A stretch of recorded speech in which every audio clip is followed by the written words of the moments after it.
Hello students, I am Kalpana Mishra and welcome back to our YouTube channel।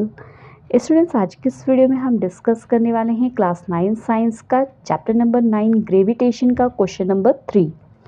Question number 3 है, what is the magnitude of the gravitational force between the earth and a 1 kg object on its surface. यहाँ पे बोला गया है कि magnitude of gravitation force आपको बताना है। ठीक है, ग्रेविटेशन फोर्स का आपने क्या बताना है, मैग्नीट्यूड बताना है। जहाँ पर अर्थ है और एक ऑब्जेक्ट है जिसका मास जो है 1 kg है और वो कहाँ पे है, अर्थ के सरफेस पे। ठीक है, तो यहाँ पे आपको अर्थ का जो मास है वो भी गिवन है 6 × 10⁻24 किलोग्राम एंड रेडियस जो है अर्थ का वो भी आपको गिवन है। लेकिन अब यहाँ पे जो फॉर्मूला लगेगा, हमें पता है कि वहाँ पे फॉर्मूला लगता है force is equal to gravitation capital M, mass capital M का मतलब हो गया मास ऑफ हमारा अर्थ, उसके बाद mass of object small M ले लेते हैं, वो हमें 1 kg दिया हुआ है।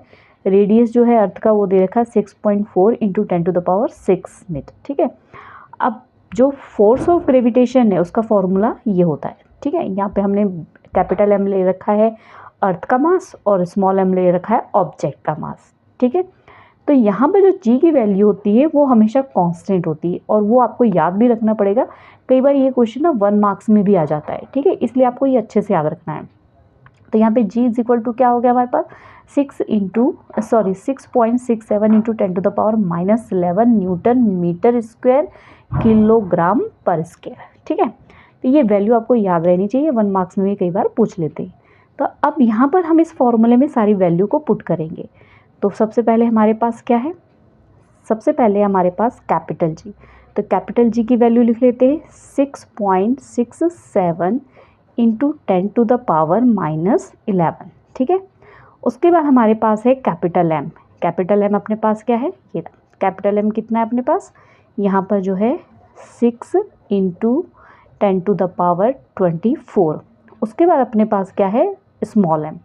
स्मॉल एम कितना है अपने पास 1। ठीक है, नीचे रेडियस, रेडियस अपने पास कितना है, रेडियस है हमारे पास यहाँ पर गिवन है अपने पास क्वेश्चन में, यहाँ पर रेडियस अपना है 6.4 × 10⁻6। तो अब यहाँ पर ये स्क्वायर है बेटा, है ना, इसका मतलब ये 2 बार हमें लिखना पड़ेगा।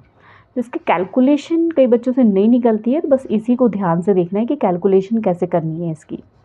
तो सबसे पहले देखो यहाँ पर हम क्या करते हैं, सबसे पहले मैंने यहाँ पे सारे पॉइंट्स अलग कर लेने हैं और सारे 10 की पावर को अलग कर लेना है। 6.67 × 10⁻11। ठीक है, और अभी मैं ऐसे ही लिख देती हूँ और मैं आपको बताती हूँ 10⁻24 × 1। नीचे हमारे पास ये 2 बार लिखना है हमने, 6.4 × 10⁻6 मल्टीप्लाई 6.4 मल्टीप्लाई 10⁻6। ठीक है, बिल्कुल इजी वे से एक एक स्टेप बता रही हूँ, आप समझ के फिर एक बार ज़रूर अपने आप करके देखना, तब चीज़ें समझ आ जाएंगी। आगे अब देखो क्या करना है, ये पावर हटा के हमने यहाँ पर क्या कर दिया, 100 लगा दिया पॉइंट हटा के। ठीक है, 2 डिजिट थे, 100 लगा दिया, यहाँ से इसका पॉइंट हटाया, यहाँ से इसका पॉइंट हटाया, तो यहाँ पर भी क्या हो गया 100 हो गया। ये 100 क्या हो गया आपका कैंसिल। ठीक है, अब आगे करते हैं, आगे 6.667 और 6 इन दोनों के हम मल्टीप्लाई करेंगे तो हमारे पास आ जाएगा 4002। ठीक है, अब हमारे पास क्या बचा है 10 की पावर -11, और जब भी 10 की पावर ऊपर की तरफ होती है ना, वो हमेशा आपस में प्लस हो जाती है। तो अभी हमारे पास 24 है, इसको हम इसी में प्लस कर देंगे। ठीक है, नीचे चलते हैं, 6.4 और 6.4 की जब हम मल्टीप्लाई करेंगे, मैंने ऑलरेडी पहले से करके रखा हुआ है तो आप कर लेना। ठीक है, 4096 आ जाएगा। मल्टीप्लाई यहाँ पे 10 की पावर 6 है, 10 की पावर 6 है। जब भी हम 10 की पावर को, कोई भी पावर को हम ऊपर लेके जाते हैं तो वो पावर क्या होती है, माइनस हो जाती है।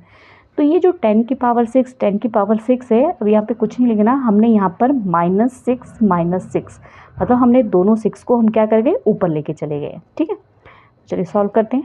यहाँ पर इसको हम ऐसे कैसे ही लिख देते हैं 4096। अब देखो 10 की देखते हैं हम क्या होता है, माइनस माइनस क्या हो गया आपका, प्लस हो गया। मैं यहाँ पे इसको साइड में सॉल्व करके बताती हूँ। तो यहाँ पर हमारे पास क्या हो गया, -12 हो गया, इन दोनों को हमने सॉल्व किया तो -12 हो गया। ये प्लस माइनस क्या हो गया, माइनस। अब 24 में से मैंने 11 को माइनस किया तो कितना आ गया मेरे पास, 13। ठीक है, अब 13 में से मैंने 12 को माइनस किया तो कितना आ गया, 1। मतलब हमारे पास 10 की पावर क्या बचा है, 1 बचा है। मतलब अब हमारे पास क्या बचा है, सिर्फ एक 10 बचा हुआ है। ठीक है, तो हम इसको ऐसे लिख सकते हैं 40020.4096। ठीक है, तो अब मैंने इसको ना 2 की टेबल से कटिंग करना शुरू कर दिया ताकि मेरी डिजिट छोटी हो जाए और मैं इसको अच्छे से डिवाइड कर सकूं।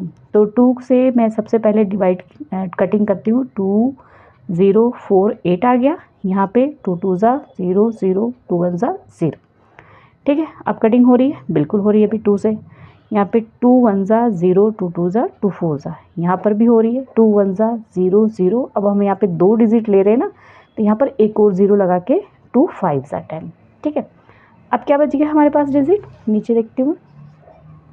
अब हमारे पास डिजिट बच गया है 10005 अपॉन 1024। ये हमारे पास डिजिट बच गया है। अब जब आप इसको डिवाइड करोगे ना, ठीक है, चाहे मैं यहाँ पे साइड में करके आपको दिखाती हूँ। 1024 इसको हमने डिवाइड करना है 10005। तो सबसे पहले ये 9 टाइम में जाएगा। अगर आप इससे ज़्यादा लेके जाओगे तो बड़ी डिजिट आ जाएगी। तो 9 टाइम में यहाँ पर आ जाएगा आपका 9216। और जब हम इसको माइनस करेंगे हमारे पास आ जाएगा यहाँ पर 0987। अब इसके बाद ये डिजिट यहाँ पे 0 में, यहाँ पे मैंने क्या लगाया, एक 0 लगाया, यहाँ पे 789 आया। ठीक है, तो यहाँ 0 लगाया इसलिए मैंने यहाँ पॉइंट लगा दिया। ठीक है, अब ये कितनी बार में जा रहा है, ये हमारा 7 टाइम में जा रहा है। 7 टाइम में आ रहा है 7168। जब हम इसको माइनस करेंगे तो हमारे पास आ जाएगा 7220। ठीक है, अब फिर से ये इसी टाइम में जाएगा 7 टाइम में, मतलब इनको डिवाइड करके हमारे पास 9.77 न्यूटन, क्योंकि हम फोर्स निकाल रहे हैं तो न्यूटन आएगा। और इसका ओवरऑल हम क्या लिख लेंगे, हम लिख लेंगे F = 9.8 न्यूटन। ये आ गया हमारा आंसर। ठीक है, तो साथ में अप्रॉक्स लिख दो। Okay students, I hope video helpful लगी हो तो वीडियो को लाइक शेयर जरूर करना। मिलते हैं नेक्स्ट वीडियो में, बाय बाय।